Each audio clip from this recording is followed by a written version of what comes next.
Assalamualaikum warahmatullahi wabarakatuh. Selamat malam semuanya. Waalaikumsalam Waalaikumsalam warahmatullahi warahmatullahi Pak. wabarakatuh. Malam, wabarakatuh. Pak. Selamat malam, Pak. Baik, Malam, Pak. ya, alhamdulillahirobbilalamin. Malam ini kita bisa berkumpul ya di aplikasi Zoom ini. Kita akan mengadakan perkuliahan konsep teknologi dengan materi malam ini adalah tentang teknologi komunikasi ya. Nah, di teknologi komunikasi ini kita akan membahas sejarahnya komunikasi seperti apa sampai alat-alat komunikasi yang digunakan dan sebagainya. Ya, saya share screen dulu. Oke, kita langsung saja ya.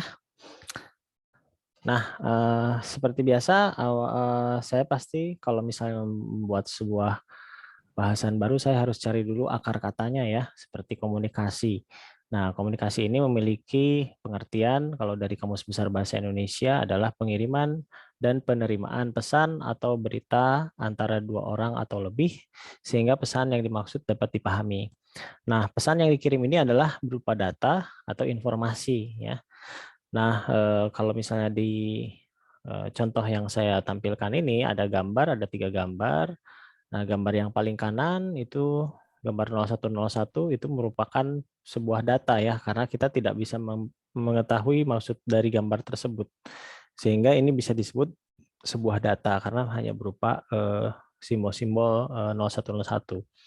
Kemudian apabila si data tersebut diolah gitu ya, dan ternyata dia bisa membentuk sebuah kode-kode dan diartikan oleh komputer, ternyata misalnya sebuah gambar. Nah, kalau sebuah gambar seperti gambar yang di tengah dan yang di sebelah kiri, ini sudah merupakan mengandung sebuah informasi ya, mengandung sebuah informasi di mana kan kalau kita tahu tadi data tersebut setelah diolah dia akan berubah menjadi informasi.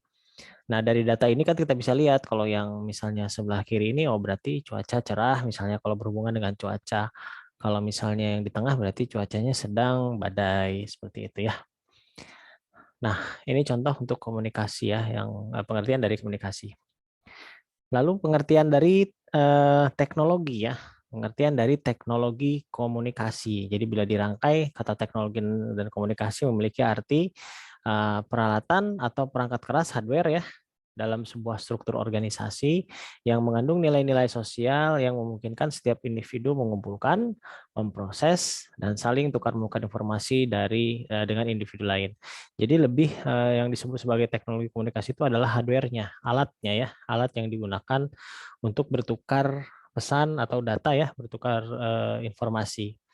Nah, dari waktu ke waktu alat tersebut berkembang ya, dari mulai yang sederhana sampai saat ini ya, yang kita bisa melakukan telekonferensi seperti yang kita lakukan sekarang. Nah, selanjutnya ada kata telekomunikasi. Jadi kalau tadi kita bilang tentang komunikasi itu apa, pertukaran pesan, terus teknologi komunikasi itu alatnya, lalu ada istilah telekomunikasi.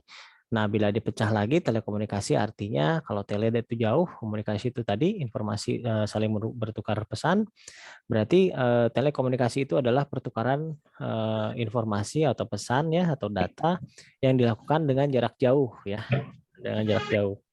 Nah, sehingga si teknologi komunikasi ini, telekomunikasi ini juga membentuk sebuah sistem atau sebuah satu kesatuan ya, satu komponen-komponen atau prosedur-prosedur yang membangun sebuah komunikasi itu bisa berjalan dengan baik.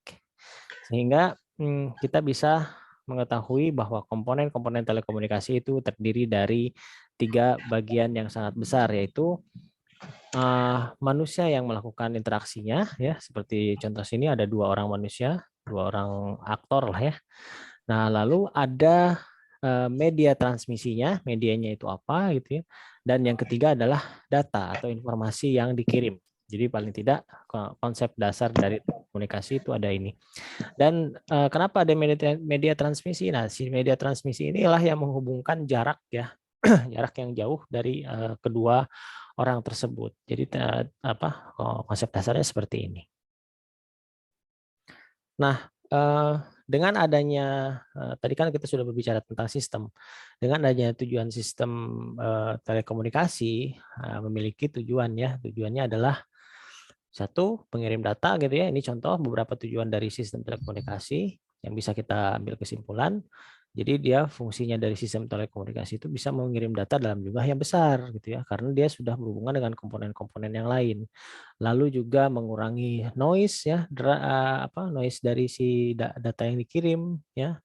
Juga bisa menunda sekecil mungkin jedanya ya, delay-nya. Nah, kan biasanya kalau dulu tuh zaman-zaman 3G ya, 3G itu kalau video video call tuh pasti ada jeda gitu ya antara ucapan dan suara tuh nyampainya nggak sama gitu. Nah, itu ada jeda.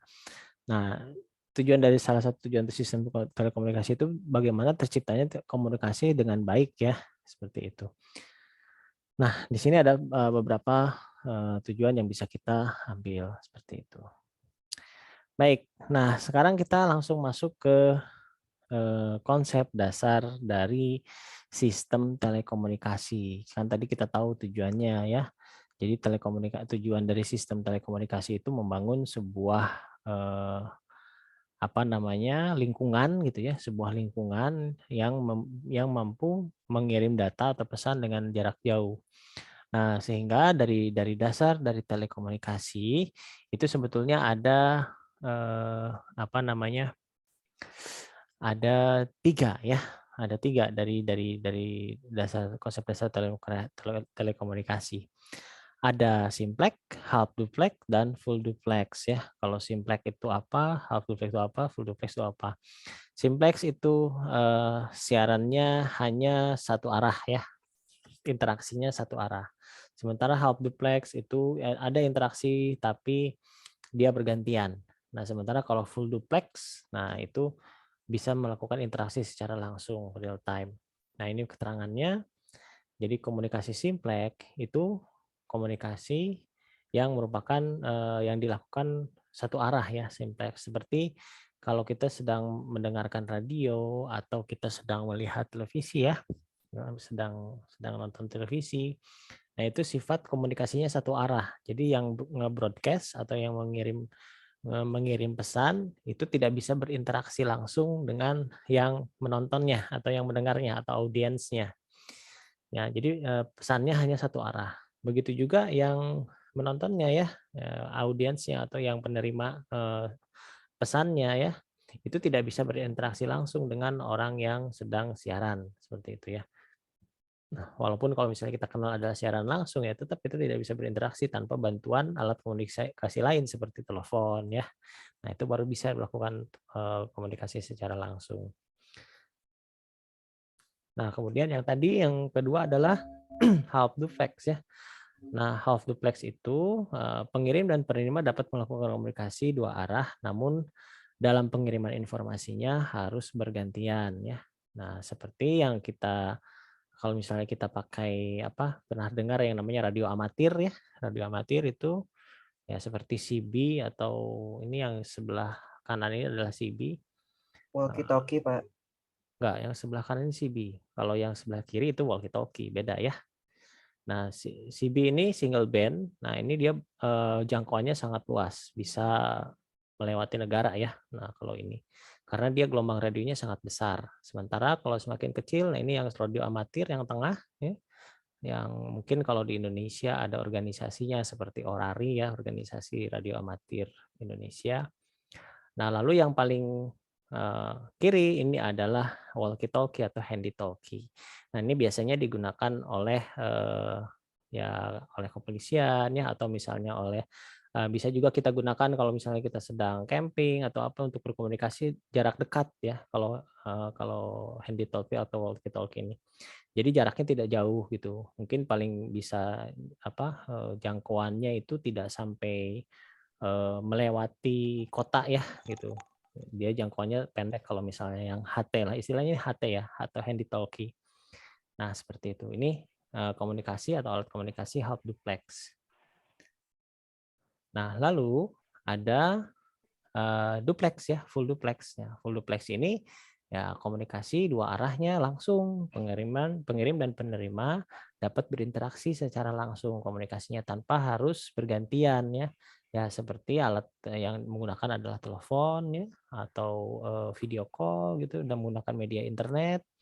Nah, kita bisa langsung berinteraksi. Seperti yang sedang kita lakukan sekarang, ini adalah salah satunya adalah full duplex ya, komunikasi full duplex. Nah, baik, ini kita masuk ke sejarah komunikasi. Tapi sebelumnya, apabila ada yang mau bertanya, silahkan ya tentang sistem informasi ya, tentang informasi atau tentang sistem telekomunikasi yang ingin yang tadi sudah dibahas ya. Apabila tidak ada, mungkin saya akan lanjutkan ke sejarah telekomunikasi yang ada.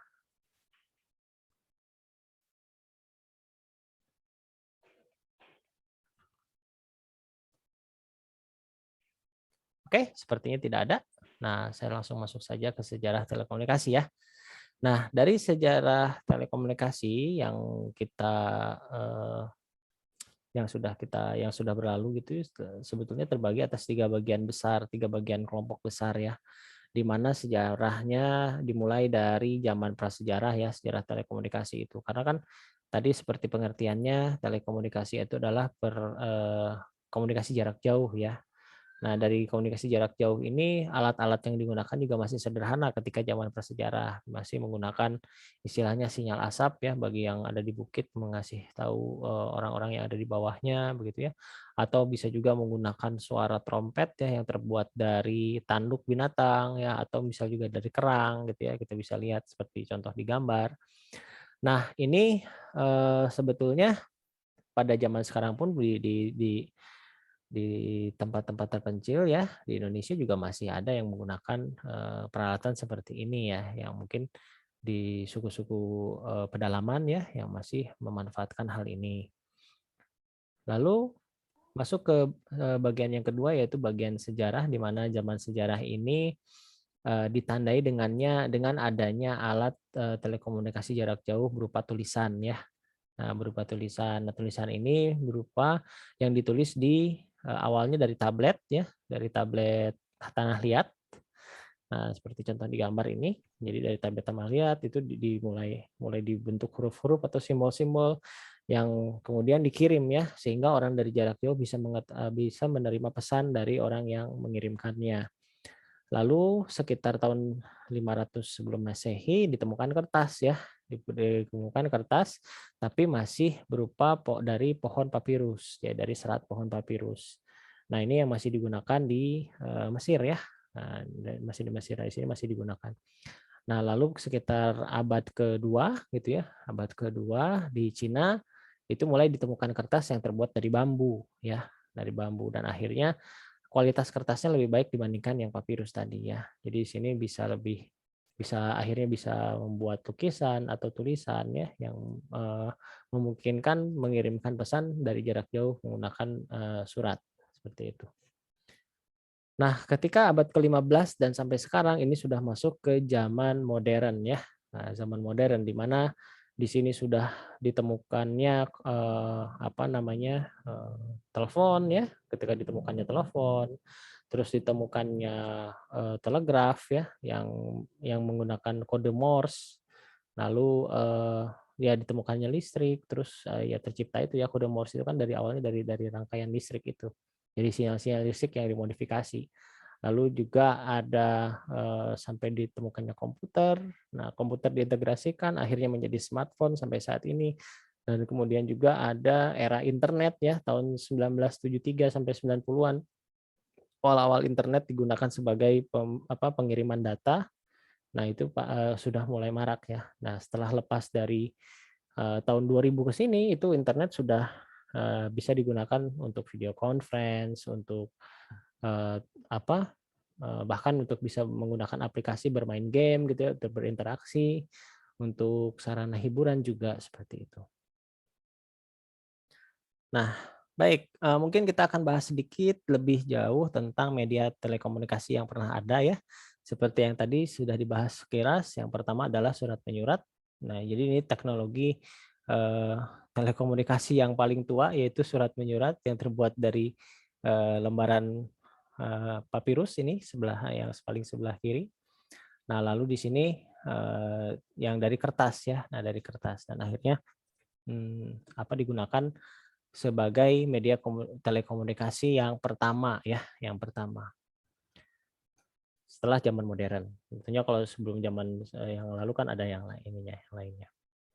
Lalu ada surat kabar ya. Nah, kalau yang surat tadi kan lebih personal. Nah, kalau surat kabar pembacanya adalah masyarakat umum. Nah, ini juga mulai mulai merupakan sebuah media komunikasi yang merupakan terobosan juga ya, yang awalnya sebetulnya sudah ada konsep surat kabar itu ketika zaman Julius Caesar, di mana dibuat dari tablet-tablet tanah liat, yang isinya adalah sebetulnya kebijakan-kebijakan dari kaisar ya. Nah, lalu selanjutnya juga mulai ada Akta Diuma ya, yang berisi keterangan-keterangan dari isi istana atau semacam pengumuman lah ya, kalau misalnya zaman sekarang sih kayak kayak konferensi konferensi persnya lah begitu. Nah, baru setelah kertas ditemukan pertama kali oleh Sailun ya, yang menemukan mesin dan penemuan tentang mesin cetak oleh John Gutenberg pada tahun 1456, surat kabar mulai dicetak ya. Jadi tidak ditulis tangan lagi tapi dicetak begitu seperti itu. Nah, jadi timbullah secara eh, percetakan surat kabar itu semakin ya maksudnya semakin mendunia gitu ya. Orang makin bisa menggunakan sebuah media dalam menyampaikan informasi secara luas gitu ya, surat kabar itu. Dan sekarang sepertinya juga surat kabar sudah mulai terkikis ya, misalnya sudah mulai jarang ya, walaupun masih ada gitu. Dan bisa saja bisa hilang gitu, karena sekarang dengan era digital orang sudah tidak memerlukan kertas lagi untuk ya lebih ke paperless ya, lebih ke paperless untuk mengakses sebuah berita.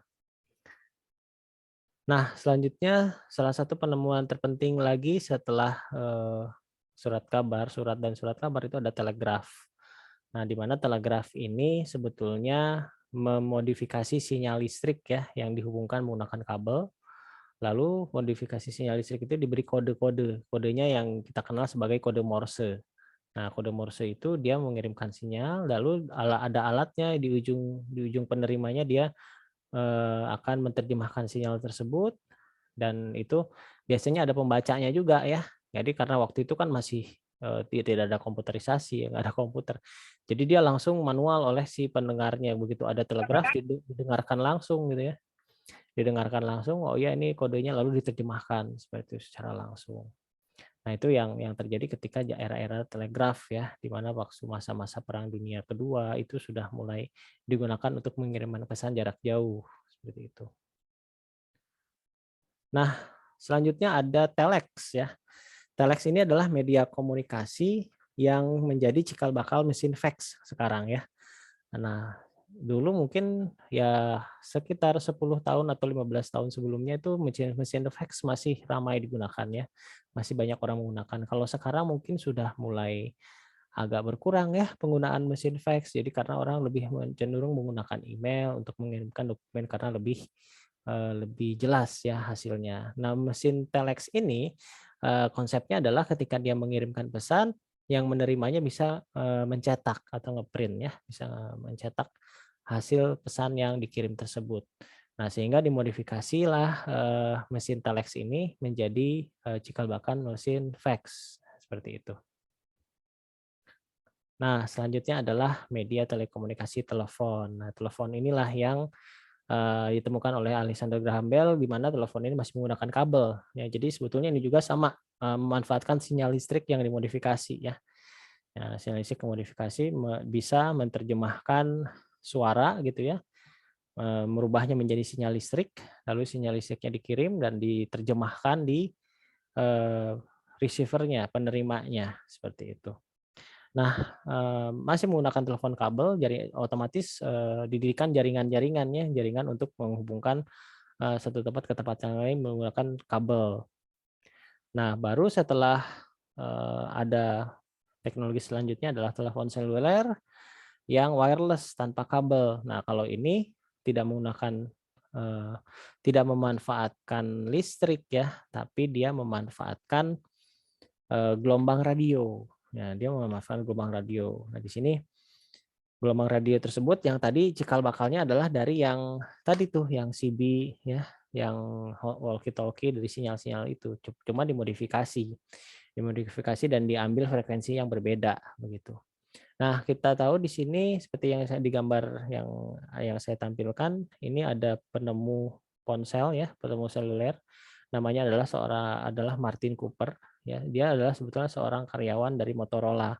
Ini pada tanggal 3 April 1973. Nah, dari dia ini ada ide untuk membuat ponsel seluler ya, tanpa maksudnya ponsel wireless ya, tanpa menggunakan kabel.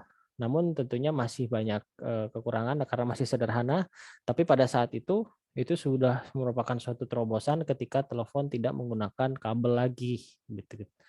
Nah, cuman kan perkembangannya pada saat itu tidak signifikan karena memang banyak kendala dari alat yang diciptakan di generasi pertama ini gitu ya. Di generasi pertama ini masih berat, masih besar gitu. Sementara setelah ditemukan media yang teknologi yang selanjutnya itu baru dia meningkat secara pesat ya, seperti itu. Nah, sehingga saya akan membahas perkembangan ponsel itu sendiri karena ini menarik. Nah, tadi sudah saya singgung bahwa ponsel itu sebetulnya bekerjanya dengan menggunakan gelombang radio ya. Nah, gelombang radio dengan frekuensi tertentu yang mau dimodifikasi alat-alatnya. Nah, si gelombang radio ini alat-alat ini sebetulnya sampai sekarang itu frekuensi radio yang digunakan itu semakin lebar, semakin besar ya, maksudnya paket data yang dikirim pun semakin besar.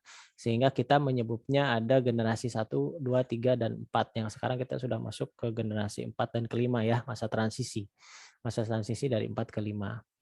Nah, di sini saya tulisnya adalah generasi ke-0 gitu ya. Karena si generasi ke-0 ini masih half duplex ya, half duplex, dan ini biasanya berupa radio telekomunikasi seperti handy talkie ya, handy talkie seperti itu. Cuman pada saat itu ya digunakan di Perang Dunia Kedua ya. Nah, itu masih besar-besar, lebih besar gitu ya. Bahkan ada yang alatnya itu harus sebesar ransel gitu ya. Alat untuk mengirim pesannya itu sebesar ransel, dibawa-bawa oleh satu orang yang menggunakan ransel dan ada teleponnya seperti itu. Nah, si komunikasi ini terhubung dengan markas pusat untuk menerima instruksi-instruksi dari jarak jauh seperti itu. Nah, masuk ke generasi pertama. Nah, ketika Martin Cooper menemukan ponsel, nah itu baru disebut sebagai generasi pertama karena konsepnya sudah mulai berbeda dan di sini sudah full duplex, berbeda dengan yang tadi, yang generasi ke-0. Ya, kenapa dimasukkan ke generasi ke-0? Ya karena memang cikal bakalnya dari situ. Tapi beda varian gitu. Karena kalau yang generasi ke-0 itu masih half duplex, sementara kalau yang ini, yang generasi pertama sudah full duplex dan wireless. Nah, tapi memang ada kekurangannya ya. Kekurangannya ya tentunya ukurannya sangat besar ya. Berat lah ya, ukurannya sangat besar. Jadi satu ponsel itu beratnya bisa sampai 800 gram atau hampir 1 kilo ya. Jadi tidak bisa berbicara secara lama gitu. Lalu baterainya juga ya, baterainya juga karena besarnya itu gara-gara baterai. Jadi baterainya harus besar supaya dia bisa tahan lebih lama. Tapi dengan baterai yang ukuran besar juga tenaga dan performa baterainya kecil gitu. Karena waktu itu belum ditemukan baterai yang lebih kecil seperti itu. Nah, di sini juga di 1G ini ya kita kenal dengan 1G dengan generasi pertama ini masih memiliki masalah di mobilitas. Tentunya mobilitas orang berat ya, bawa-bawa ponsel yang sangat besar itu masih berat. Jadi sehingga kurang bisa berkembang pada saat era 1G ini ya, era generasi pertama. Nah, baru ketika masuk ke era generasi kedua, generasi 2G ya, generasi kedua. Nah, ini ponsel sudah mulai kecil karena sudah ditemukan baterai yang lebih kecil dengan kapasitas yang lebih besar. Lalu frekuensinya pun sudah berubah ya, frekuensinya pun sudah berubah, dimodifikasi ditemukan suatu frekuensi yang bisa mengirimkan data lebih besar, lebih banyak sehingga delay juga bisa diperkecil ya, dan interaksi dengan si antar pengirim pesannya juga lebih interaktif ya, lebih interaktif seperti itu. Nah, keunggulannya dari 2G ini adalah ukurannya pasti lebih kecil dan sinyal radionya juga lebih rendah. Sinyal radionya maksudnya frekuensinya ya, frekuensi sinyal radionya lebih rendah sehingga mengurangi efek radiasi yang ditimbulkan oleh penggunanya gitu ya. Jadi sinyal radionya lebih rendah seperti itu. Nah, Tapi di sini memang ada beberapa kelemahan-kelemahan. Tentunya kelemahan-kelemahan itu ditutupi dengan generasi yang berikutnya, seperti mungkin belum bisa mengirimkan gambar ya dengan ukuran yang besar gitu. Baru-baru ketika zaman-zaman era 2G ini kita bisa ngirim SMS ya. Kita sudah bisa ngirim SMS, kita sudah bisa apa namanya, mengirimkan gambar tapi dengan ukuran yang dibatasi ya. Nah, karena memang jalur komunikasinya pun tidak besar seperti sekarang, bukan broadband gitu ya. Jadi jalurnya masih masih sederhana gitu. Masuk ke generasi ketiga, nah di sini sudah mulai lebih baik ya. Frekuensinya sudah ditemukan yang lebih besar, lalu jalurnya juga sudah mulai peralatannya pun sudah mulai ditemukan yang lebih baik dibandingkan 2G, makanya ada istilah 1G, 2G, 2G sama 3G ya, zaman-zaman 3G. Nah, zaman 3G di sini sudah mulai adanya video call. Jadi sudah bisa dilakukan video call, tapi tidak mungkin masih delay-nya masih ada karena memang kapasitas dari internetnya belum terlalu besar seperti sekarang. Nah, dari si 3G ini lumayan ya, pada saat itu juga banyak produsen-produsen ponsel ya seperti kita kenal kayak dulu tuh Nokia gitu ya, dia punya OS Symbian gitu. Terus ada Motorola, ada apa lagi ya, Ericsson dulu tuh ya zaman-zaman 3G itu, dan kemudian muncul-muncul lagi ada Android ya. Android terus era-era BlackBerry, nah itu era-era 3G gitu. Nah, baru setelah masa 3G selesai, masuk masuk ke masa transisi masa 4G. Nah, di mana masa 4G ini didominasi dengan ponsel yang smartphone ya, ponsel smartphone. Dan ponsel smartphone ini juga sangat mendominasi ya, mendominasi yang terjadi pada saat 4G ini.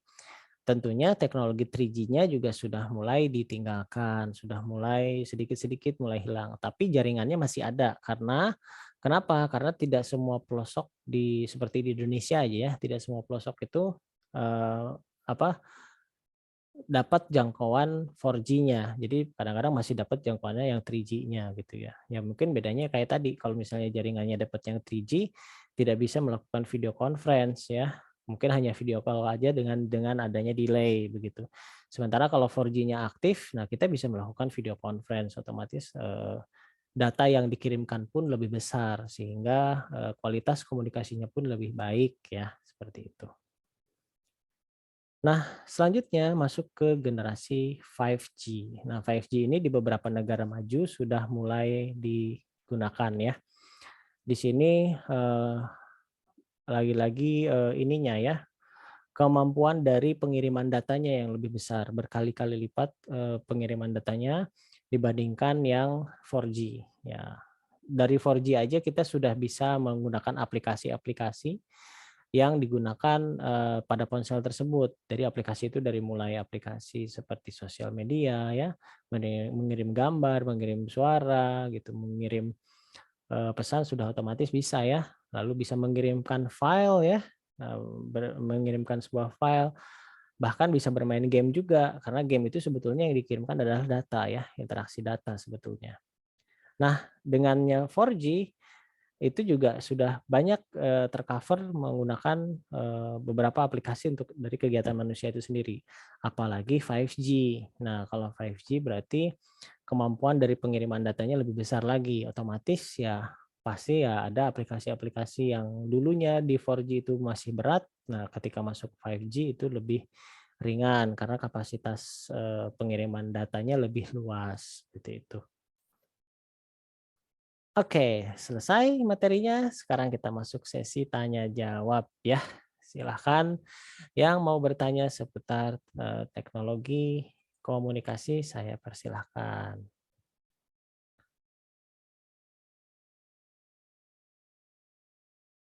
Oke. Baik, silakan. Ada yang mau bertanya? Saya kasih kesempatan. Dari tadi penjelasan paparan materi yang sudah saya sampaikan kurang lebih 30 menit lebih ya, 40 menitan lah. Ya, silakan ada yang mau ditanyakan tentang media komunikasi atau tentang teknologi komunikasi atau sejarah komunikasi yang tadi sudah Bap- dijelaskan. Bapak izin tanya, Ya, silakan dari Sri ya. Oke. ya, Bapak kan kalau di Indonesia itu 5G itu baru ya Pak ya? Jadi kan belum kelihatan gimana ya, apa signifikan penggunaannya. Itu aman nggak Pak kalau 5G? Maksudnya gimana ya? Ya, Kurangnya itu, jeleknya itu apa gitu loh Pak? ya Ya, betul. terima kasih. Oke, sama-sama. Baik, memang ini juga masih jadi perdebatan ya antara aman atau tidaknya si 5G itu sendiri karena ini pun terjadi ketika 4G masuk ya, waktu masih zaman-zaman 3G juga sama. Jadi ada pertanyaan tentang hal tersebut gitu. Karena pasti semakin besar data yang digunakan, logikanya semakin besar listrik dan frekuensi yang digunakan ya. Nah, memang ada beberapa yang menyatakan itu masih berbahaya karena masih dalam tahap riset gitu ya, tapi juga ada yang menyebutkan itu sudah aman gitu. Karena memang kita belum bisa menikmati secara langsung dan memang belum apa namanya di negara-negara yang sudah menggunakan 4G pun ya sepertinya sih aman-aman aja ya, tapi kita belum bisa kasih semacam kesimpulan aman atau tidaknya karena memang harus ya dicoba dulu gitu ya. Tapi keterangan atau informasi tentang 4G itu 5G itu aman atau tidak ya banyak bertebaran di internet. Bahkan isu negatifnya juga banyak ya. Ada yang saya lihat di beberapa video tuh entah benar atau tidak tapi itu harus dikonfirmasi.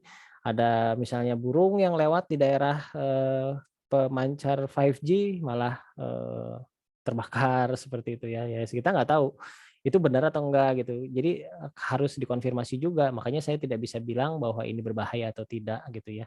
Karena logikanya kalau ini berbahaya berarti nggak si negara maju itu tidak akan menggunakan. Logika dasarnya itu aja. Kalau misalnya ini bahaya bagi rakyatnya ngapain dipakai gitu ya. Pasti tidak memiliki kekhawatiran bagi si pemerintahnya ketika memberikan izin penggunaan 5G-nya seperti itu. Itu sih logika dasar aja gitu.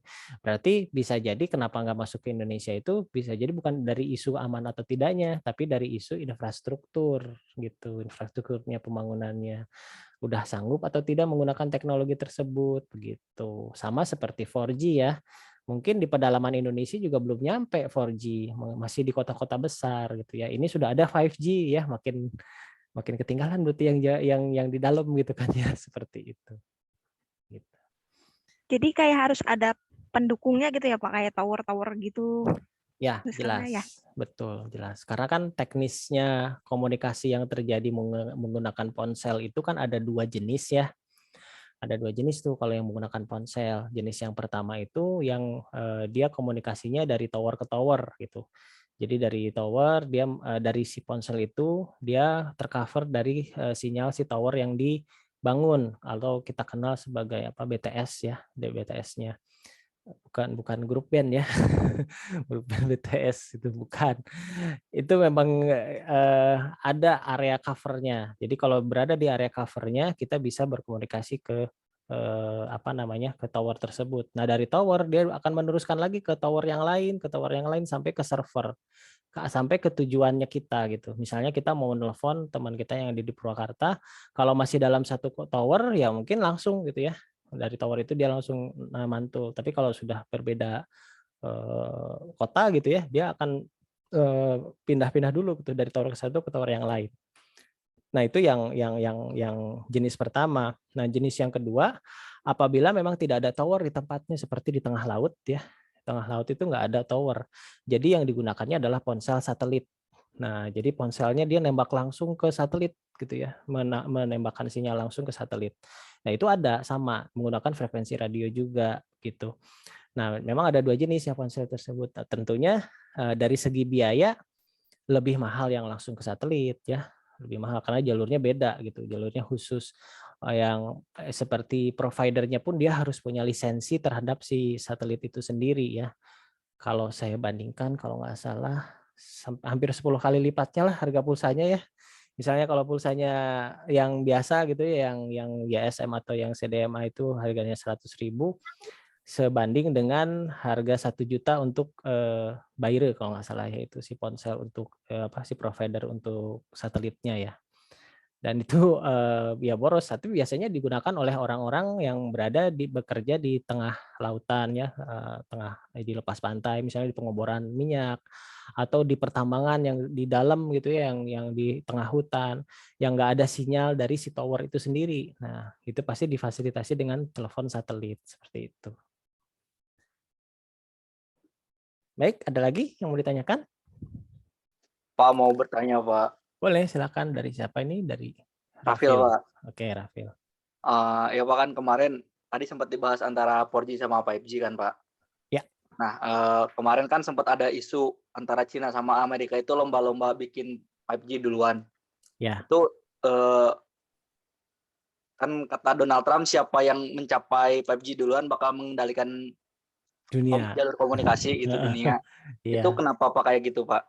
Ya, sebetulnya ini sih terjadi dari dulu ya, semenjak terjadinya Perang Dingin ya. Istilahnya Perang Dingin itu perang yang terjadi antara Amerika dan Uni Soviet ya, atau Rusia dari perlombaan ini antariksa gitu, antariksa. Jadi ketika Yuri Gagarin bisa mengelilingi bumi pertama, wah Amerika panas, akhirnya ngirim ngirim orang ke bulan. Nah, itu terjadi jadi kayak lomba gitu ya, lomba-lomba menunjukkan teknologi siapa yang lebih canggih dan lebih baik gitu. Dan ini juga terjadi ketika negara adidaya seperti Cina sudah mulai terlihat, sudah mulai muncul. Jadi negara adidaya di Asia itu adalah Cina gitu sekarang, sangat besar dari sisi teknologinya. Ya itu pastilah yang namanya Amerika yang mengaku sebagai negara adidaya di dunia gitu, negara yang terbesar ngakunya gitu. Ya ngerasa pasti tidak mau kalah dan pasti mengeluarkan pernyataan-pernyataan yang seperti itu. Yang pada hasilnya sih sebetulnya ya tetap aja mau yang Amerika duluan atau mau Cina duluan, tetap kok yang pakai masyarakat ya gitu ya, nggak ngaruh gitu siapa yang duluan gitu kan. Itu hanya ini aja lah istilahnya hubungannya dengan politik negara lah ya, seperti itu. Oke, ada lagi yang mau ditanyakan?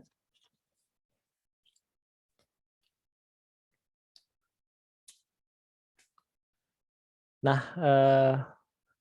perkembangan 4G bukan perkembangan generasi ini ya ponsel ya, itu signifikannya ketika masuk ke era 3G ya. Nah, era 3G itu sudah mulai ada bisa kirim-kirim data menggunakan game ya. Nah, game sudah ada lah di ponsel pada saat itu, tapi game online belum ada. Begitu 4G, game online sudah bisa karena paket data yang terkirimnya sudah mulai besar. Nah, jadi sudah ponsel itu sekarang smartphone yang kita miliki itu sudah sangat-sangat komplit ya, bisa menunjang hampir seluruh aktivitas kita bisa dibantu oleh ponsel kita gitu. Dan ini sebetulnya ada dampak negatifnya juga ya. Ya tentunya manusia yang ada kecanduan terhadap gadget lah, istilah-istilah gitu keluar ketika memang merasa terlena dengan teknologi yang ada gitu ya. Padahal sebetulnya teknologi digunakan untuk membantu pekerjaan gitu ya, bukan malah menjadi hal yang tidak produktif ya, seperti itu. Nah, baik, ada yang mau ditanyakan lagi? Silakan. Oke. Saya baca grup chat di sini ada apa yang dikembangkan sehingga bisa meningkat jaringan 3G, 4G ataupun ke 5G ya. Nah, pengembangan dari tiap generasi ponsel ini ya. Jadi di sini kan pertanyaannya adalah apa sih yang dikembangkan ya? Material apa yang dikembangkan gitu sehingga bisa menjadi 4G, 5G dan sampai 5G sekarang gitu. Yang jelas teknik pengiriman datanya ya. Teknik pengiriman datanya itu ada peningkatan yang signifikan. Jadi yang di-riset itu adalah bagaimana caranya mengirimkan data dengan data yang kecil gitu, paket datanya kecil, tapi dengan jalur data yang ada gitu ya, jalur data istilahnya gini. Jadi jalur data itu bisa kita ibaratkan seperti jalan gitu ya, seperti jalan. Jadi kayak misalnya kalau masih 0G gitu ya, itu jalannya masih jalan setapak lah gitu ya. Jalan setapak masih kecil. Jadi kan yang jalan ke situ juga kan harus bawa barangnya juga kecil. Terus kalau naik misalnya ke 2G gitu, itu udah masuknya ke jalan kompleks gitu ya, hanya mobil kecil atau bahkan gang-gang kecil gitu.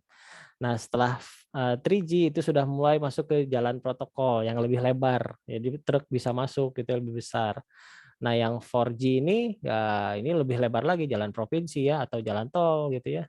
Nah, di sini sudah ya semua kendaraan bisa lewat gitu. Nah, ibaratnya seperti itu. Jadi yang dikembangkan itu si eh, jalannya atau si kapasitas pengiriman datanya. Nah, mengenai material apa ya jelas materialnya berhubungan sangat sangat banyak ya. Bisa saja si komputernya ya, komputer untuk memproses si data itu menjadi lebih kecil, paket-paket datanya itu juga mengalami modifikasi gitu ya. Terus teknik pengiriman datanya juga mulai berubah gitu, yang tadinya mungkin istilahnya lebih besar datanya, nah sekarang lebih dikecilin, dipecah dengan ada teknik-teknik yang baru lah ya. Salah satunya juga ada kan ilmuwan Indonesia yang sekolah di Jepang, yang dia juga menemukan salah satu cara pengiriman data yang akhirnya digunakan pada 4G sekarang. Nah itu ada ilmuwan Indonesia, saya lupa namanya. Nah dia juga merupakan salah satu ilmuwan yang berjasa dalam penemuan metode dalam pengiriman data gitu. Jadi memungkinkan si data tersebut tidak terjadi delaynya sangat kecil dan akhirnya bisa dilakukan video conference ya. Nah dari sana. Nah begitu juga. Nah ketika sudah ditemukan kan ya, oh ya jalannya ini, oh berarti ada tekniknya yang dimodifikasi, alatnya juga ada yang modifikasi. Dan tentunya frekuensinya ya, frekuensi yang digunakan juga pasti di riset gitu, mana frekuensi yang terbaik untuk mengirimkan data gitu. Jadi banyak yang di riset, tidak hanya beberapa material saja gitu, tapi utamanya kepada si jalur komunikasinya gitu ya, jalur datanya. Jadi semakin ke sini jalur datanya semakin lebar. Makanya ada istilahnya broadband gitu ya. Broadband itu kan jalur, kalau di Indonesia kan jadi aneh ya, jaringan pita besar gitu. Enggak, bukan itu maksudnya, kalau kalau diterjemahkan jadi aneh gitu. Padahal broadband itu sebetulnya ya jaringan lebar gitu. Jadi jaringannya untuk mengirimkan datanya lebih besar seperti itulah. Jadi kayak istilah lah kalau itu ya. Kalau diterjemahkan langsung ke Indonesia jadi aneh rasanya gitu ya. Seperti itu. Nah, itu ya mungkin untuk perkembangannya. Oke, ada lagi nih. Rupa fisik jaringan atau sinyal itu seperti apa? Nah, sampai sekarang juga saya belum tahu ya bentuknya kayak gimana. Seperti begini. Oksigen bentuknya kayak gimana sih, kelihatan nggak gitu ya?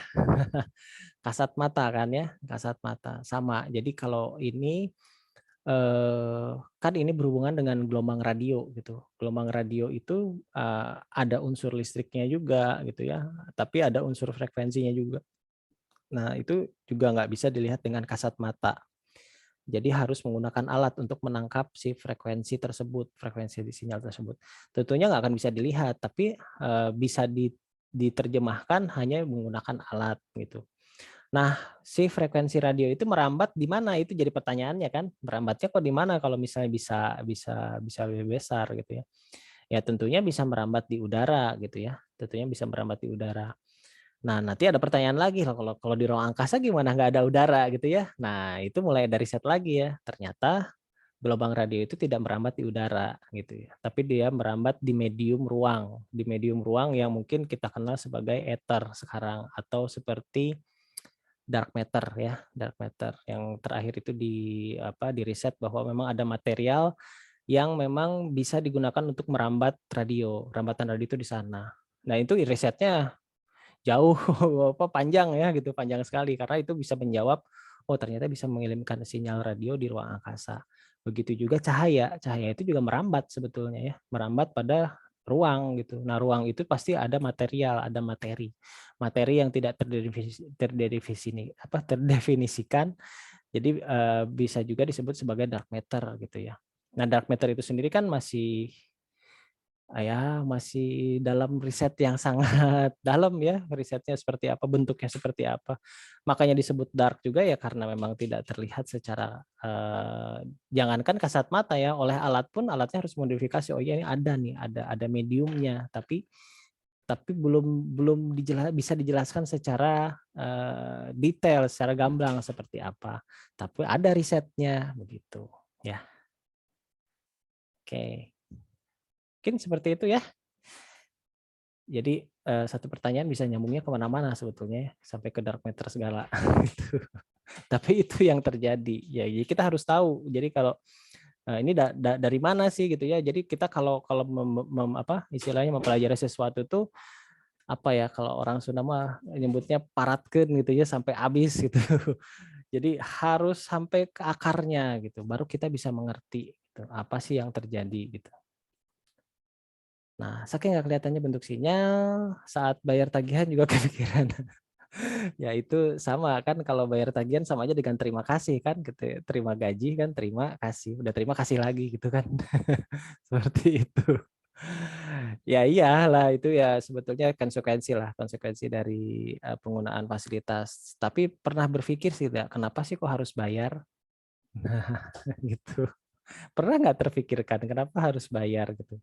Toh ini fasilitas publik yang bisa digunakan untuk kenyamanan publik ya. Pernah, Pak. Kenapa? Karena infrastruktur itu membutuhkan biaya gitu ya. Infrastruktur membutuhkan biaya, lalu ya orang-orang yang menjaga infrastruktur juga kan butuh biaya gitu. Nah, dari situlah sebetulnya awal kenapa harus berbayar. Tapi terlihatlah signifikan ya pembayarannya ketika zamannya 2G ya, zamannya 2G itu harga pulsa itu kelipatan 50 ya. 50, 100 gitu, 150. Bahkan kalau zaman-zamannya ya masih 2G yang 2G yang awal-awal itu pulsa paling murah tuh 100.000 gitu. Tapi makin ke sini makin murah kan ya. Istilahnya pulsa 15.000 pun ada gitu. Karena memang lebih jadi kayak prinsip ekonomi gitu ya. Kalau prinsip ekonomi itu kan kalau barangnya di pasaran itu banyak berarti makin murah. Ya sama gitu ya. Ketika si koneksi provider yang menyediakan layanan untuk komunikasi itu makin banyak ya otomatis bersaing kan, dari harga bersaing dan akhirnya makin murah seperti itu. Dan itu mungkin aja jadi makin murah dan gratis juga bisa aja ya gitu ya. Bisa saja seperti itu. Kalau memang benar-benar sudah pembangunan infrastrukturnya sudah cukup gitu. Gitu. Oke. Kalau media transfer data lewat UTP, apakah tingkatan kecepatan transfer 3G? Nah, begini. Jadi 4G, 3G dan 5G sekarang itu kan sebetulnya media ya, media transfer data gitu, media transfer data.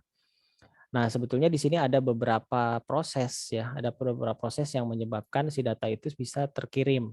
Nah, awalnya misalnya contoh ya, ketika masih misalnya proses pengiriman data yang menggunakan kabel gitu ya, misalnya kabel. Kalau kabel itu kan dari tembaga kan. Nah, dari tembaga. Nah, otomatis yang bisa merambat dari tembaga itu apa? Listrik gitu. Ada listrik. Nah, berarti yang dikirimkan dari kabel itu adalah berupa sinyal-sinyal listrik. Kalau hanya tembaga saja. Berarti ada satu alat yang mengkonversi sinyal yang ada misalnya dari komputer, misalnya mau suara, mau gambar ya, atau mau video gitu ya, dikonversi menjadi sebuah sinyal-sinyal listrik. Nah, dari sinyal listrik itulah baru bisa dikirim. Nah, nanti di ujung sana yang terhubung dengan si kabel itu, dia memiliki alat juga penterjemah gitu, bahwa oh ya sinyal listrik itu bisa diterjemahkan menjadi data dan akhirnya datanya bisa ditampilkan di komputer. Nah, lalu kemudian ada jaringan wireless. Nah, jaringan wireless ini tentunya harus ada konversi lagi. Jadi yang tadinya dari kabel berupa listrik, dia ketemu lagi suatu alat yang merubah sinyal-sinyal listrik itu menjadi sinyal-sinyal radio yang bisa dipancarkan begitu. Nah, otomatis kan rubah lagi tuh ya. Jadi berupa gelombang radio yang ada kode-kode data sebetulnya. Nah, nanti di ujungnya di sana di penerimanya yang wireless-nya sama, dia menerima sinyal radio tersebut dan menerjemahkan sinyal radio tersebut menjadi sinyal listrik sehingga bisa disalurkan ke kabel. Nah, dari kabel ke komputer diterjemahkan lagi dari data tersebut. Akhirnya bisa kita lihat informasi tersebut. Prinsip yang sama dilakukan di ponsel. Jadi ponsel pun sama seperti itu. Nah, kebayang ya, ponsel itu yang kecil sebetulnya prosesnya sangat rumit ketika kita bisa melakukan video conference. Jadi ada perubahan dari videonya menjadi sebuah sinyal digital, lalu dirubah lagi menjadi sinyal radio, akhirnya dipancarkan. Nanti udah nyampe ke servernya, diterjemahkan, lalu baru bisa dimanfaatkan ke ponsel yang lain, seperti itu. Nah, begitu ya. Jadi ada beberapa tingkatan proses ketika kita nyambung ke wireless-nya.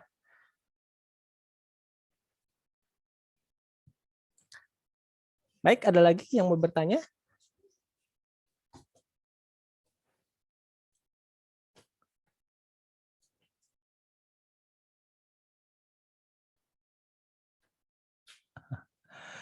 Ya.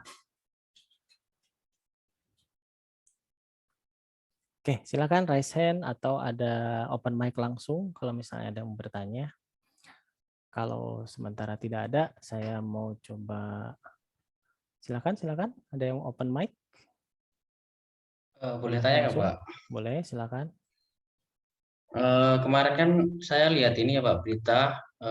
Jadi ada anak, dia itu pakai handset sambil tiduran gitu.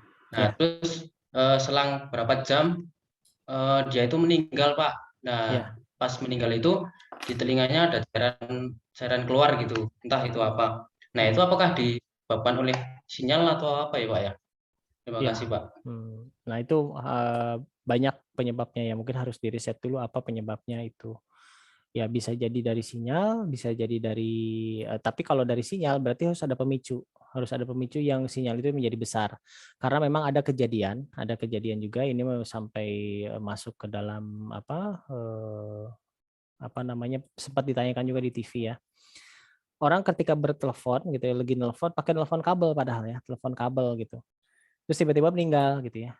Nah, ketika ditelusuri ternyata ketika kejadian dia meninggal itu ada petir ya.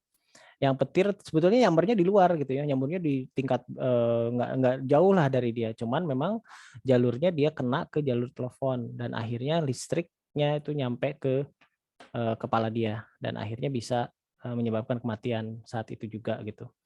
Nah, kalau terjadi seperti yang anak kecil itu bisa jadi seperti itu, tapi harus ada kejadian yang terjadi sebelumnya, pemicunya itu apa gitu ya.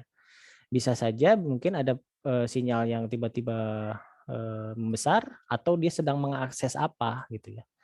Apakah dia sedang mengakses telepon video conference itu memang sinyalnya lebih besar ya, sinyal lebih besar dan tidak disarankan untuk anak kecil karena belum kuat lah ininya dari sisi fisiknya juga belum kuat kalau untuk anak kecil, makanya tidak disarankan untuk itu apalagi sambil tiduran. Terus bisa juga mungkin kita harus lihat dulu nih anak ada penyakit atau tidak di telinganya gitu ya. Harus dilihat juga. Jadi memang harus menyeluruh risetnya. Memang tidak bisa kita ambil kesimpulan kesalahannya dari sinyal aja. Bisa saja dari sinyal tapi berarti harus ada kejadian sebelumnya yang memicu tersebut.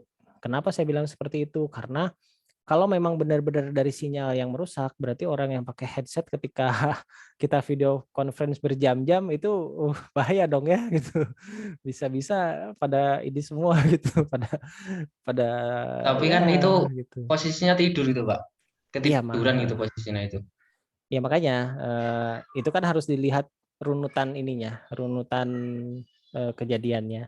Bahkan sinyal suara gitu ya, sinyal suara yang terlalu besar pun di dalam headset itu juga nggak bagus sebetulnya. Bisa jadi dari frekuensi suara yang didengarkan. Bisa jadi dia keras tuh nyetalnya, tapi dalam jangka waktu yang lama sampai ketiduran, ya bisa terjadi itu begitu. Jadi ada banyak faktor yang harus dilihat. Kemungkinan juga ke sana. Jadi kan memang suka ada peringatan ya kalau misalnya kita di handphone yang sekarang tuh biasanya suka ada peringatan kalau kita pakai headset terus nyetelnya terlalu keras. Itu sebenarnya ada peringatan tuh. Nah itu karena memang membahayakan telinga sebetulnya. Nah kalau saya ngelihat kejadian ini kemungkinan ke sana, mungkin terlalu keras sinyal suaranya yang digunakan atau tidak sengaja kepencet ininya gitu ya, volumenya gitu menjadi lebih keras, bisa saja kan karena posisi sedang tidur, apalagi smartphone ya, smartphone kan kegeser dikit aja udah langsung terjadi perubahan perintah kan ya, bisa aja kayak gitu. Jadi banyak faktor memang harus di ini dulu, di apa, diteliti dulu penyebabnya seperti apa, kejadiannya seperti apa, begitu. Ya. Terima kasih, Pak. Oke, sama-sama. Yang jelas sih mungkin memang ada peringatan ya dari si handphonenya, itu juga sudah menjadi concern dari setiap produsen handphone. Kalau misalnya mendengarkan musik menggunakan headset itu tidak boleh terlalu lama kalau nggak salah. Ada waktunya.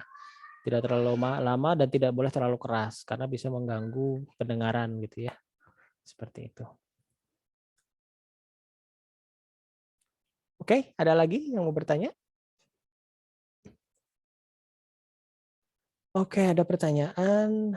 Bagaimana setiap sistem di internet dapat saling mengenali? Oke, sistem di internet kita sebut sebagai sistem. Sistem itu bisa sebuah aplikasi ya, sebuah aplikasi. Kalau dari ya kita harus tahu dulu internet itu apa sebetulnya. Memang nanti akan saya ada materi khusus ya tentang perkembangan teknologi internet di pertemuan keberapa ya, internet setelah UTS. Tapi nggak apa-apa, saya sedikit review. Jadi internet itu kan sebetulnya jaringan komputer ya, jaringan komputer yang apa namanya, yang menghubungkan satu komputer dengan komputer yang lain. Nah, setiap komputer itu memiliki address yang kita kenal sebagai IP address. Jadi IP address ini unik ya. Jadi itu sebagai ciri gitu bahwa ini perangkat ini memiliki penomoran gitu. Nah, penomoran itulah yang digunakan untuk mengenali satu perangkat dengan perangkat yang lain yang berada dalam jaringan, termasuk jaringan internet ya. Nah, di internet itu kan berupa jaringan luas gitu, jaringan luas. Makanya ada istilah kalau kenapa kok orang yang pakai internet bisa kelacak berada di mana? Yaitu dari IP address gitu, IP address-nya. Nah, si IP address itu sebagai identitas berada di mana begitu ya, beradanya di mana. Terus kan nah dari situlah bisa sistem bisa mulai mengenali satu sama lainnya. Kalau IP address-nya bisa ketahuan ya berarti udah ketahuan ini sistem apa. Windows misalnya, oh ya ini Windows dengan IP address sekian bisa ketahuan ini ya letaknya, lokasinya. Bahkan kayak share location itu kan bisa dilakukan ya karena memang terbuka tuh informasi tentang si posisi IP address-nya. Itu makanya kan suka ada pilihan tuh lokasinya mau diaktifkan atau tidak gitu.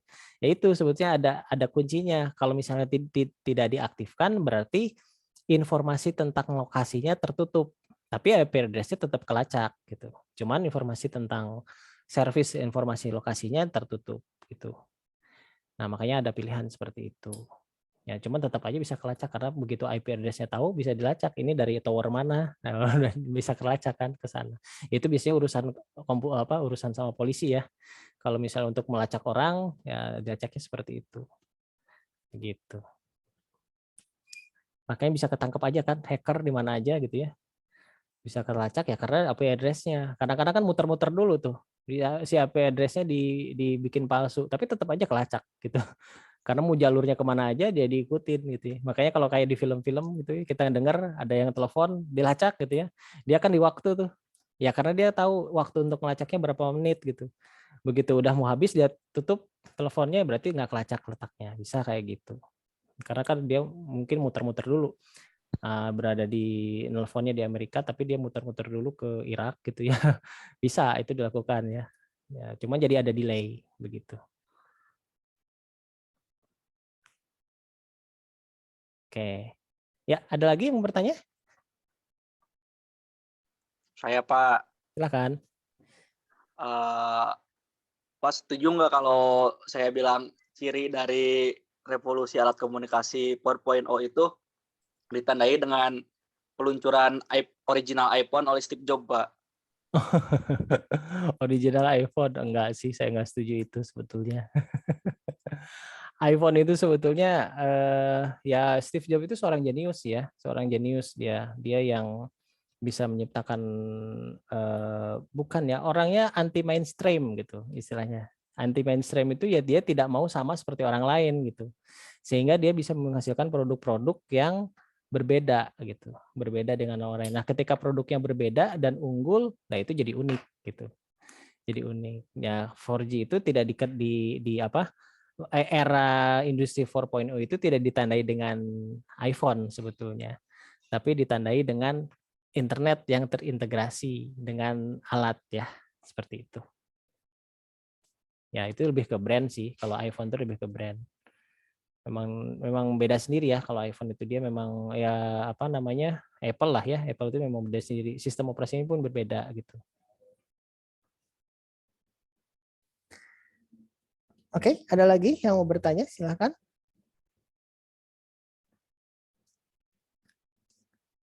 Oke, kalau tidak ada lagi yang bertanya, saya coba screenshot dulu ya yang hadir di malam hari ini. Iya, silakan yang mau open kamera untuk saya screenshot dulu.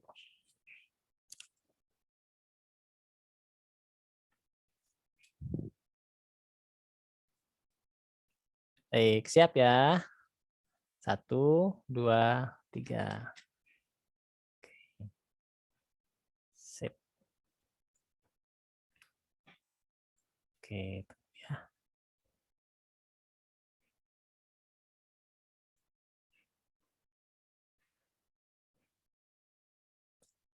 Bentar. Malam. Oke, untuk halaman 2-nya siap ya. 1, 2, 3.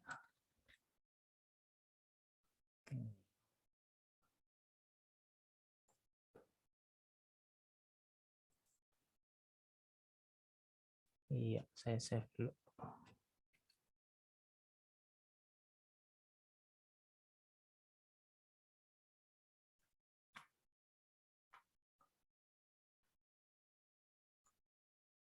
Oke, sudah saya save. Baik, ada lagi yang mau bertanya tentang teknologi komunikasi materi kita malam hari ini? Ya, minggu depan kita akan membahas tentang, minggu depan tentang teknologi informasi ya. Nah, di sini lebih ke ilmu pengetahuan yang berkembang di pemrosesan data itu menjadi sebuah informasi. Nah, ini juga sebenarnya kelanjutan dari teknologi komunikasi ya. Dari teknologi komunikasi itu kan alatnya. Nah, kalau teknologi informasi itu adalah si pesannya yang dikirimnya, seperti itu. Oke, ada lagi? Kalau tidak ada, apakah sudah cukup ininya, materinya? Apakah sudah bisa dipahami? Atau ada lagi yang mau ditanyakan, mau didiskusikan, silahkan. Bisa ada waktu.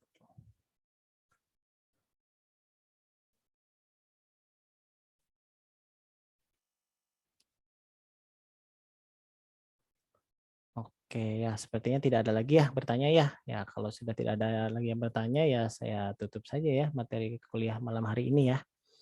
Oke, terima kasih sudah mengikuti kuliah online di malam hari ini. Saya ucapkan mohon maaf apabila ada kekurangan atau ada yang kurang berkenan. Nah, sampai ketemu lagi minggu depan dengan materi minggu depan itu adalah teknologi informasi ya. Semoga ilmu yang kita pelajari hari ini bisa bermanfaat ya dan bisa menambah wawasan kita ya. Baik, cukup sekian dari saya. Ya, wassalamualaikum warahmatullahi wabarakatuh. Selamat malam semuanya. Waalaikumsalam warahmatullahi wabarakatuh. Malam Pak. Terima Warahmatullahi wabarakatuh. kasih Pak. Iya, baik. Oke, saya close ya.